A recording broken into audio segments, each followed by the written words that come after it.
Let's come over to the mouth, get a little more distinct defining of the mouth here. I think I'll use a burnt sienna, kind of a grayed down burnt sienna here to come right into the darkest part of the mouth, right under the top lip.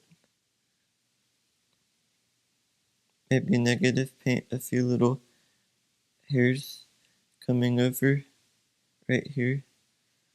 These ones. Make sure it's still pretty wet, so see it's kind of beaded up there.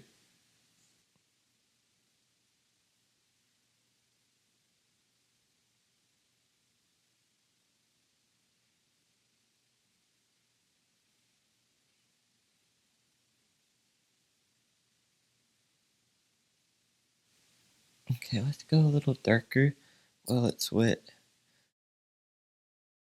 Probably some Antwerp blue with a bit of brown matter in the darkest part to cool it down.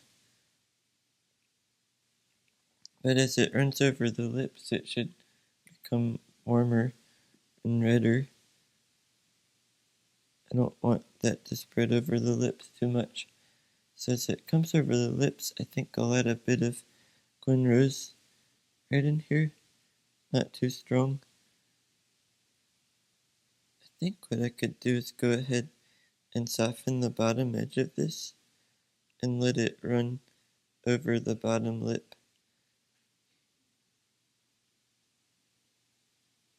There we go.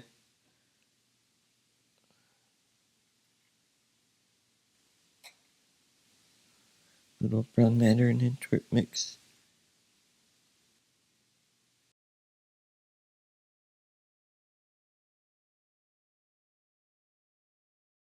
Soften some of these edges here.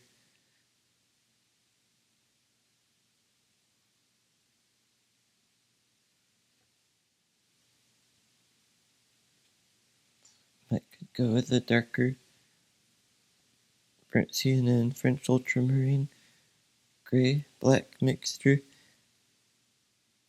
Not too really black, but just a pretty dark neutral back here.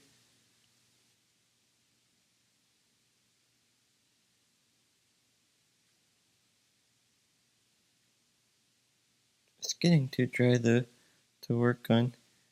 I need to be finishing up here. So what I need to do is come around and soften a few edges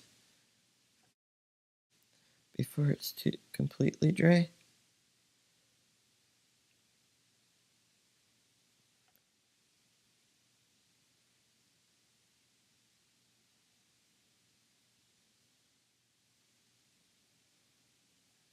I think I want to leave this one sharp maybe in the middle.